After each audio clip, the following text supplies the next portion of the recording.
Épisode spécial de Rencontre avec. Je suis parti à la rencontre de Caroline Daillère, déléguée cantonale sur les questions d'homophobie et de transphobie en milieu scolaire. Elle est directement rattachée au secrétariat général du département de Nouriagorité dans le canton de Vaud. On va consacrer cette émission sur la thématique qui est très importante et très d'actualité, celle de l'identité de genre et l'identité sexuelle. On en a toutes et tous une. Un grand merci à toi, Caroline, d'avoir répondu à ces questions et nous allons écouter cette interview juste après le jingle. 10,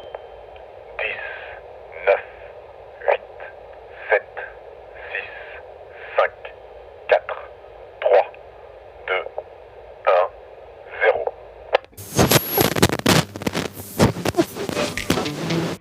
1, 0. Johan Crocol présente Rencontre avec, un podcast qui part à la rencontre de personnes de différents horizons, qu'ils soient bénévoles, activistes, musiciens ou d'autres domaines inconnus. Tout ça car on a toutes et tous une histoire à raconter. Rencontre avec, c'est à retrouver une fois par mois sur les plateformes de streaming et sur rencontre-avec.ch.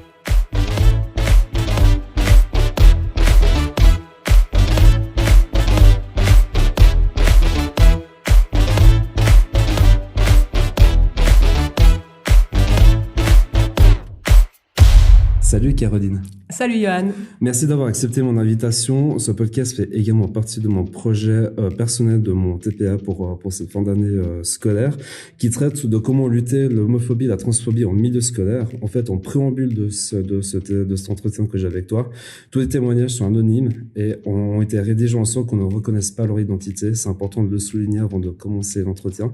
Depuis 2 ans, maintenant, tu es délégué cantonal aux questions d'homophobie et de transphobie dans les lieux de formation, directement au secrétariat général du département des ressources humaines. Ce poste était initialement dans le département de Cessa-Marelle et maintenant tu te retrouves dans celui de Nouriagorité. Comment ça s'est passé en fait ces premiers mois quand tu es rentré en tant que délégué? Alors quand j'ai commencé en 2020, le poste, c'était vraiment justement un moment hyper à la fois émouvant et stimulant parce que c'était la première fois en Suisse qu'il y avait un tel poste qui existait. Et donc comme c'était la première fois en Suisse qu'il y avait un tel poste qui existait, il y avait tout à faire. Donc vraiment, je m'en souviens très bien puisque moi, j'avais travaillé pendant 20 ans à Genève, notamment sur les questions de violence, mais aussi sur les questions d'homophobie et transphobie. Donc on va dire que la prise de fonction, elle a été enthousiasmante puisque le but, c'était vraiment de faire en sorte que dans les lieux de formation, chaque personne puisse être elle-même et qu'on puisse vraiment réduire l'homophobie et la transphobie. Donc un moment vraiment charnière, on va dire au niveau suisse, puisque c'était un poste historique. Et puis dans mon parcours de chercheuse et de formatrice, c'était vraiment un moment important puisque je pouvais passer des recherches à la transformation de ces résultats en politique publique. Puis quand tu parles de lieu de formation, c'est de l'école primaire, donc à partir de 4 ans, pour ceux qui ne savent pas trop où se situe l'école primaire, jusqu'à l'université. Est-ce qu'il y a en fait un degré plus critique que les autres où des questionnements peuvent se poser sur son orientation sexuelle ou identité de genre ? Alors effectivement, quand on a conçu le plan d'action, notre but c'était vraiment de partir des besoins du terrain, de valoriser ce qui se faisait, mais aussi d'identifier les lacunes et les besoins. Et dans ce plan d'action qui est très original, puisque d'habitude ça s'arrête à l'école post-obligatoire, et effectivement lui, il va du primaire jusqu'aux hautes écoles et à l'université. Et on s'est dit, dans le déploiement du plan d'action, on s'est posé cette question, à savoir, est-ce qu'il y a des moments plus critiques ? Et alors, effectivement, il y a des moments plus critiques, puisqu'on voit que pendant l'école obligatoire et post-obligatoire, il y a 2 choses qu'on peut voir. La première, c'est qu'on a des taux de violence particulièrement élevés. On a par exemple 5 fois plus de harcèlement et intimidation entre élèves envers les jeunes non hétéros. Donc là, on a des chiffres vaudois produits par Unisanté. Donc on sait qu'il y a plus de violence, mais il y a aussi justement des questionnements identitaires. Et là, on voit que l'identité de genre ou l'orientation affective et sexuelle, les questions vont se poser, ça peut être très tôt pour l'identité de genre, un peu plus tard pour l'orientation affective et sexuelle. Mais donc, c'est des moments de construction charnière. Et dans mes travaux, j'avais beaucoup parlé d'un concept que j'ai développé qui s'appelle la socialisation en négatif. C'est-à-dire comment on fait en tant que jeune pour se construire si on n'a pas de modèle, ou bien si la seule chose qui parle de nous, c'est des injures ou des violences. Donc là, vraiment, moment critique pour répondre très clairement, on s'est d'abord concentré sur l'école obligatoire et post-obligatoire, mais tout en mettant l'université dans la boucle dès le début également, mais avec un focus moins fort et moins urgent. Parce que peut-être qu'à l'université, on développe un peu plus notre esprit critique, puis qu'on sent qu'on connaît un peu plus l'histoire de l'homophobie puis de la transphobie. Donc peut-être moins besoin d'avoir ce côté-là à gérer. Alors en fait, ce qu'on voit, c'est qu'à l'université, les personnes, ce sont des adultes et que comme dans n'importe quel endroit, il y a de tout. Ça, c'est la première chose qu'on peut constater. Puis l'autre chose qu'on voulait vraiment souligner, c'est de montrer que c'est pas parce qu'on est à l'université qu'il n'y a pas d'homophobie ou de transphobie. Donc c'est pour ça que le plan d'action, il est vraiment englobant l'université. Et l'université elle-même de Lausanne, là, a aussi justement un nouveau plan d'action sur les questions d'égalité et de diversité. Donc au contraire, il y a beaucoup à faire aussi à l'université. C'est simplement, comme on disait, en termes d'urgence, on avait vraiment, en plus des éléments dont on a parlé, l'enjeu des tentatives de suicide, à savoir que les taux de tentatives de suicide se passent majoritairement avant l'âge de 20 ans.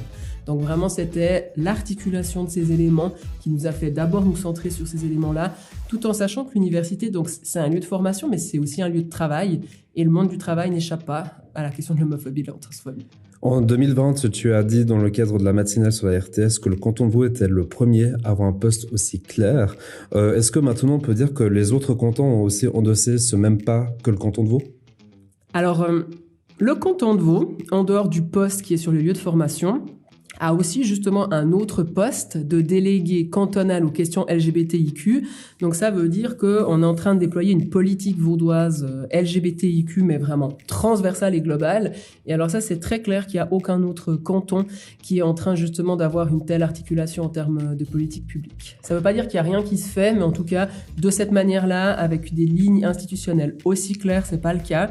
Tout en soulignant aussi que les questions LGBTIQ font partie du nouveau programme de législature. Donc ça, c'est aussi pionnier et historique, on va dire, dans les cantons de Suisse. Depuis que tu es nommé, tu es allé sur le terrain pour avoir le ressenti des élèves, des enseignants et des autres intervenants scolaires. Dans la finalité, est-ce qu'il y a dans les témoignages que tu as reçus, sans non plus parler précisément dedans, est-ce qu'il y a quelque chose en particulier qui revient souvent de ce que tu entends ? Oui, et ce qui revient, que ce soit ce que j'entends de la part des élèves ou des professionnels des écoles, je fais exprès de dire professionnels parce que je suis vraiment au contact à la fois du corps enseignant, des directions, mais aussi des équipes PSPS, donc les équipes justement qui s'occupent de tout ce qui est promotion de la santé puis prévention en milieu scolaire. Puis en fait, il y a quelque chose qui ressort qui finalement a dressé les 3 axes du plan d'action, c'est vraiment ces violences sont omniprésentes et elles persistent. Le deuxième axe qui ressort de tout le monde, c'est la question en fait du silence, c'est-à-dire que c'est encore très tabou, même si on commence à en parler un petit peu plus, ça reste vraiment tabou. Puis le troisième axe, c'était celui du manque de reconnaissance. Donc ça aussi, justement, c'est une des raisons pour laquelle on a construit une conférence de presse le 17 mai de l'année passée, puisque le 17 mai, c'est la journée internationale contre l'homophobie et la transphobie. Et donc, les personnes disaient, on manque de lignes institutionnelles, on manque de clarté, il y a un manque de reconnaissance. Donc, c'est pour ça, justement, qu'on a, avant de mettre en place le plan d'action, fait une conférence de presse pour vraiment pouvoir échanger et communiquer sur les lignes du plan d'action. Donc justement, avant qu'on en parle de ce plan d'action que tu as mené le 17 mai, on connaît relativement bien ce qu'est l'homophobie, les insultes homophobes, mais un peu moins en fait la transphobie et les insultes transphobes. Est-ce que tu peux peut-être un peu plus préciser ce que ça veut dire ? Oui, c'est vrai que la question de l'homophobie ou la biphobie, elle parle un petit peu plus parce que du coup, c'est des choses dont on parle beaucoup plus depuis un peu plus longtemps. Donc là, ça va vraiment viser l'orientation affective et sexuelle. En revanche, justement, la transphobie va viser l'identité de genre. Et l'identité de genre, c'est comment on se sent. Donc là, on voit que les personnes qui vont être la cible de transphobie, ça peut être justement des remarques, des insultes, du rejet, voire des passages à tabac. Même des meurtres, on le voit dans l'espace public dans différents pays. Donc là, on voit qu'on n'est pas sûr par qui on va être attiré ou attiré, mais c'est vraiment comment on se sent. En sachant aussi que dans le parcours des personnes trans, il y a des personnes qui font des transitions, et puis d'autres qui en font pas, d'autres qui en font certaines, et puis d'autres justement qui vont se dire « je n'ai pas du tout envie justement de rentrer dans ce processus-là ». Donc là, c'est un enjeu hyper important de vraiment aussi se dire la transphobie, à quoi ça ressemble, et surtout justement de montrer que l'identité de genre Tout le monde en a une. La question, c'est de savoir est-ce que je me sens en adéquation ou pas avec le sexe qui a été assigné à la naissance. Donc le 17 mai 2021, tu as fait justement cette présentation et qui a été faite sur plusieurs axes dans les 2 formations, dans 3 axes pour être encore plus précis. On va en parler un peu plus. Le premier axe, c'est garantir que les élèves puissent avoir un environnement, accès à un environnement d'apprentissage sain, peu importe le contexte familial ou l'orientation affective. Donc ça, c'est vraiment englober tout le monde. Justement, dans cet axe-là, tu disais qu'il y a clarifié les processus pour les écoles si un élève leur précise qu'il veut s'appeler d'une certaine manière. Et documenter aussi les questions d'homophobie, de transphobie. Le deuxième axe, c'est sensibiliser les violences homophobes et transphobes. Donc, mettre à disposition une personne qui peut écouter les élèves et enseignants et peut mettre en place aussi des actions pour répondre aux questions et aux problématiques qu'ils peuvent avoir en classe. Puis le troisième axe, c'est comment les intervenants réagissent face à des situations d'homophobie et de transphobie, puis savoir comment ils savent réagir face à des situations, puis aussi accompagner les élèves dans ces moments-là. Ça fait maintenant un peu plus d'1 an que tu as présenté ce plan d'action. Est-ce que tu as pu voir une évolution, des changements au sein des écoles depuis la présentation ? Alors oui, énormément de retours positifs du terrain.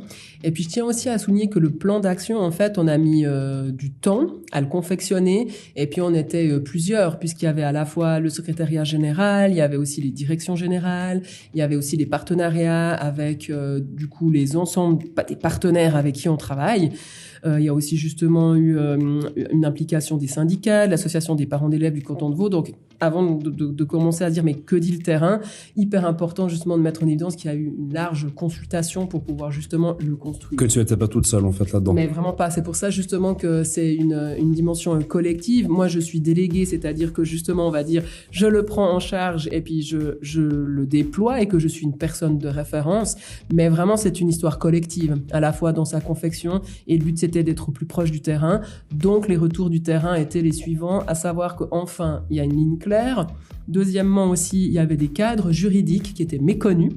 Donc les aspects juridiques ont été vraiment très très bien reçus. Les personnes me disent souvent j'avais pas conscience à quel point du coup ça pouvait être présent et j'avais pas conscience des impacts que ça pouvait avoir. Et puis un point aussi très important, c'est de montrer, par exemple, quand je fais les conférences plénières dans les écoles, de montrer en fait que ça veut pas dire qu'il faut faire des énormes choses tout le temps, mais c'est dans les petites choses du quotidien, dans le langage qu'on va utiliser, dans le fait de réagir justement par rapport aux remarques homophobes ou transphobes, et puis aussi simplement à la visibilisation de la diversité. Donc vraiment des retours où plein de personnes m'ont dit « Ah mais en fait ça a du sens pour les apprentissages, ça a du sens pour nos postures et nos pratiques professionnelles ». Et puis on a aussi justement eu des retours d'élèves et de parents qui étaient vraiment contentes et contents de dire voilà, on sort enfin du placard cette thématique. Et puis en fait, le point le plus important, c'est de montrer justement que le but, c'est que chaque élève puisse être soi-même. Et force est de constater que pour les élèves LGBTIQ, être soi ne va pas de soi. Donc c'est pas faire plus, c'est juste que chaque personne puisse être considérée au même titre que les autres. Pour mon travail d'approfondissement, j'ai pu recueillir plusieurs témoignages de jeunes qui ont entre 16 et 25 ans, qui ont été scolarisés dans le canton de Vaud. Il y a eu plusieurs propos qui m'ont sauté aux yeux, notamment celle d'un homme qui s'identifie comme homosexuel, qui avait 17 ans quand son identité sexuelle et affective a été révélée. Il a dit « On m'a outé. Quand j'ai fait mon coming out, c'était libérateur. La personne qui me l'a faite était ouverte et gentille. Elle l'amenait d'une manière qui était bienveillante. C'était difficile d'être prêt, mais aujourd'hui, je suis reconnaissante qu'elle est faite. » Il y a deux questions qui me sont venues quand j'ai écouté ce témoignage. La question peut paraître un peu banale pour la première, c'est quoi de se faire outer par une autre personne ? Oui, alors qu'est-ce que c'est ça ? Puisque si on vient sur la terminologie, on parle plutôt des coming out, c'est ce qu'on entend le plus souvent. Alors les coming out, c'est quand une personne va exprimer qui elle est, mais avant les coming out, il y a d'abord ce qu'on appelle un processus de coming in, la prise de conscience à soi-même. Les coming out, c'est quand on l'exprime aux autres, mais quand on fait les coming out, ce qu'il y a d'important de mettre en évidence, c'est que c'est les personnes qui choisissent quand elles le font, à qui elles le font et quand. Parce qu'il y a toujours des coming out pluriels. Et qu'est-ce que c'est que le outing ? Ce mot outing, il veut dire justement divulguer l'orientation affective et sexuelle ou l'identité de genre d'une personne sans son consentement. Donc voilà, on a vraiment des bases juridiques. En fait, on n'a pas le droit comme ça de balancer ces informations, d'autant plus si c'est à visée péjorative. Donc là, ce qui est intéressant, c'est de mettre en évidence que quand c'est pas consenti, c'est problématique. En revanche, dans cette expérience-là, on voit que ça dépend comment c'est fait. Si c'est une personne qui tend des perches à une autre en disant si jamais je suis là, je te soutiens. Et si tu devais être concerné ou te poser des questions, sache qu'en tout cas, moi, je suis là. C'est très différent d'avoir un ou une élève qui dit ouais, en fait, Léo, il est gay. Je prends un pseudonyme. Donc là, c'est vraiment très différent.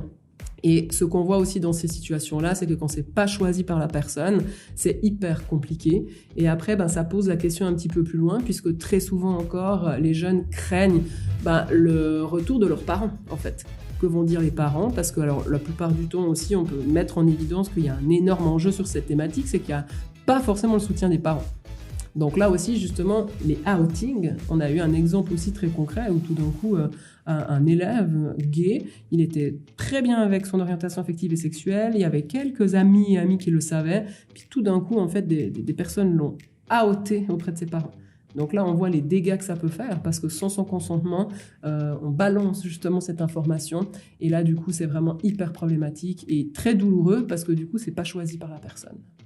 Puis la deuxième question qui peut être aussi un peu plus piégeuse, est-ce qu'il y a dans ton plan d'action que tu as présenté, est-ce qu'il y a quelque chose que tu mets en place dans les lieux de formation pour pas que ça puisse en fait porter à nuisance? Là, dans ce cas-là, c'était pas le cas, mais typiquement pour les personnes qui se font outer, qui ont vécu ce moment-là, est-ce qu'il y a quelque chose qui est mis en place pour éviter que ça péjore autant l'année scolaire que tout son cursus scolaire? Absolument, et je pense que le point le plus important dans le plan d'action, c'est de montrer qu'on va d'abord renforcer la posture des professionnels. Donc ce qu'on fait précisément par rapport à ça, c'est quand je fais les conférences ou quand je fais les formations sur ces thématiques, je rappelle d'abord aux professionnels que le outing, en fait, c'est interdit. Donc j'apprends déjà ce que c'est quand les personnes ne savent pas ce que c'est. Donc plus on outille les professionnels, plus les professionnels déjà peuvent cadrer, mais surtout faire de la prévention en amont. C'est-à-dire que les élèves sachent que c'est pas OK de le faire. Donc oui, très clairement, dans le plan d'action, le temps 1, c'est d'abord outiller, informer les professionnels. Et après, comme ça, justement, c'est les professionnels qui vont pouvoir justement être garantes et garants de cet aspect-là et faire en sorte que les élèves soient informés sur ce point-là. Absolument. Le deuxième témoignage est une personne qui a d'abord fait son coming out en étant bisexuelle et puis a refait un deuxième coming out en annonçant qu'elle a fait une transition. Désolé, je vais devoir un peu grossir le trait en disant ça. Autrement dit, qu'elle est passée de femme à homme. Je vois ton clin d'œil. Je t'entends un peu hurler dans ta tête quand je te dis ça. Elle avait dit, quand j'étais au gymnase et au niveau administratif, c'était un peu compliqué parce que quand j'étais arrivé dans le bureau de la doyenne où je demandais de changer mon prénom sur les listes de classe, elle m'a répondu, tant que vous n'avez rien fait légalement, je ne peux rien faire pour vous. Un peu plus loin, elle dit, ce qui est faux, je le savais, mais je n'avais pas d'énergie de me battre. Et donc, je me suis dit qu'il me reste un peu moins d'un an. Avant la fin de mon cursus au gymnase, j'abandonne. Un peu plus loin encore, elle dit, puis ça, on va dire, c'est un peu un retournement de situation. Il y a mon prof de français, à ce moment-là, a fait passer le mot aux autres enseignants de me prénommer correctement. Avec ma classe, ça s'est très très bien passé. Et c'était même mes camarades, si le professeur se trompait dans mon prénom, qui le corrigeait pour qu'il puisse le dire correctement. Quand je t'en ai parlé de ça au téléphone, de ce témoignage-là, Caroline, tu m'avais donné ton positionnement très clair là-dessus, qui fait aussi partie de ton plan d'action de pouvoir prénommer les gens correctement. Oui, absolument. Et en fait, cet exemple, il est intéressant parce que au moment où j'ai pris mes fonctions, en dehors de construire collectivement le plan d'action, de le déployer, dans mon poste de délégué, j'ai aussi justement des téléphones et des courriels qui arrivent tous les jours. Et quand j'ai pris mes fonctions, il y avait énormément de questions sur comment on fait pour accompagner les élèves trans et non-binaires. Puis à juste titre, parce que les personnes, elles savaient pas comment faire, elles connaissaient pas les bases légales, elles savaient pas comment s'y prendre. Donc, pour répondre à ce type de situation, il y a eu justement l'élaboration d'une directive, c'est la directive 187. Cette directive 187, en fait, elle a été élaborée parce qu'il y avait beaucoup de situations de terrain comme celle qui vient d'être décrite, mais il y avait aussi beaucoup de parents et d'élèves qui demandaient mais comment on fait? Et bien sûr les professionnels de l'école et les directions. Donc on a énormément travaillé avec les juristes puisqu'effectivement, légalement, il y a beaucoup de choses justement à garder en tête. Et donc, cette directive, elle comprend à la fois le rappel des bases juridiques, puis après, à la fois des étapes très concrètes à suivre.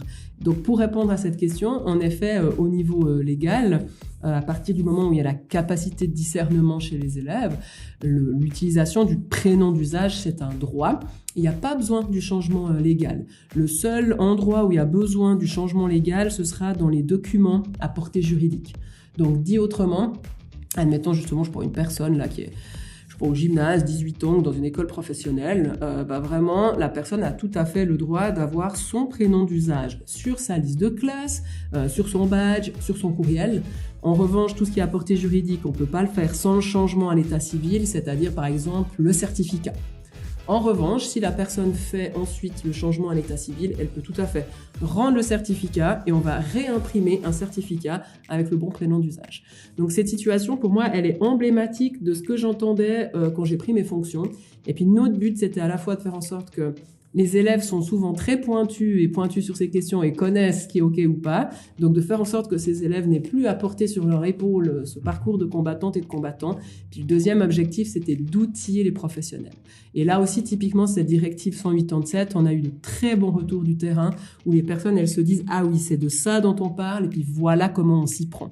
Donc là, je trouve que c'est aussi un point hyper important puisqu'après la conférence de presse du 17 mai l'année passée, on en a fait une autre le 13 décembre pour justement présenter cette directive et puis justement pouvoir offrir un accueil et un accompagnement non seulement aux élèves mais aussi aux professionnels qui les accompagnent. En globalité, les témoignages se rejoignent, ils ne ressentent pas forcément le besoin de devoir en parler et qu'ils ont un entourage qui ont accepté leur identité. Dans un rapport d'Unisanté que tu avais parlé tout à l'heure, qui a sondé près de 1800 jeunes dans le canton de Vaud, a indiqué qu'un jeune sur 6 ne s'identifie pas comme hétérosexuel et que le risque d'un jeune non hétéro en termes d'harcèlement est 5 fois plus élevé en secondaire 1, donc pour ceux qui ont entre 12 et 15 ans, si je le dis correctement, et 4 fois et demi plus élevé au secondaire 2, donc le post-obligatoire des 15 ans, donc ça couvre autant les gymnases, l'école de culture générale, apprentissage CFC et AFP. Il existe justement plusieurs formes de harcèlement, puis c'est là en fait où je voulais en venir. Il y a tout ce qui est harcèlement physique, psychologique et également le silence. Alors, on voit bien le côté physique et psychologique, mais un peu moins le silence. En quelque sorte, c'est de se faire laisser faire et puis de ne rien dire. Alors le silence, il a hélas plusieurs facettes. Je pense que la première chose, comme on disait tout à l'heure, le silence, c'est ne pas en parler, ne pas oser être soi-même, et le tabou est ce qu'on appelle le placard, comme on le disait.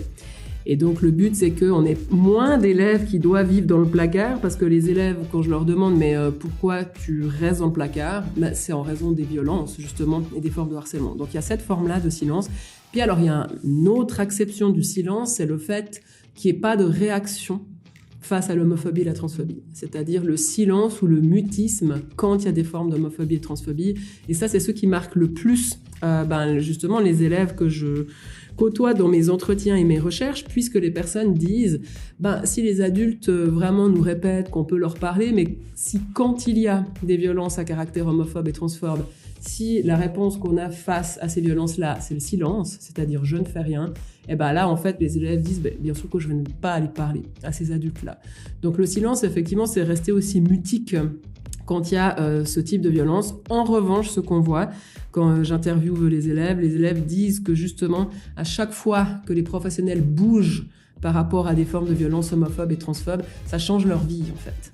Donc là aussi, c'est une manière de mettre en évidence, ne pas bouger, c'est cautionner les violences. En revanche, un stop ou bien une manière de montrer qu'on n'est pas d'accord et de signifier son soutien, ça, c'est hyper important. On arrive gentiment au bout de ce podcast. Déjà, un grand merci à toi, Karine Derrière, d'avoir répondu à mes questions. Juste avant qu'on se quitte, si tu avais un mot-clé ou un moment marquant à dire depuis le début de ta nomination à l'État de Vaud, ce serait quoi puis quand ? Je pense qu'en fait, c'est une expérience renouvelée. Donc, c'est pas un moment en soi. C'est l'expérience renouvelée quand je suis au contact des personnes dans les écoles, que ce soit des élèves, des professionnels, des directions et aussi des parents. Donc, c'est plutôt l'expérience renouvelée que je vais utiliser comme mot-clé parce qu'on est sur du terrain, on est sur de l'expérience, sur la collaboration et du partage. Puis l'expérience renouvelée parce que c'est à chaque fois dans des contextes différents et puis renouvelée parce qu'en fait, c'est stimulant et surtout parce que ça ouvre les horizons. Merci beaucoup d'avoir répondu à mes questions et aussi un grand merci à vous qui nous écoutez de plus en plus souvent aussi sur les plateformes de streaming et sur rencontre-avec.ch. Si cela vous a plu, sachez que ce podcast est également un projet personnel que je monte maintenant depuis 1 an et votre soutien est indispensable pour que je puisse continuer à produire et proposer du contenu chaque mois. Donc pour en savoir plus, rendez-vous sur rencontre-avec.ch où il y a tout qui est expliqué. Merci beaucoup Caroline. Merci beaucoup à toi. Quant à moi, je vous retrouve le mois prochain pour un nouveau numéro de Rencontre avec. À bientôt.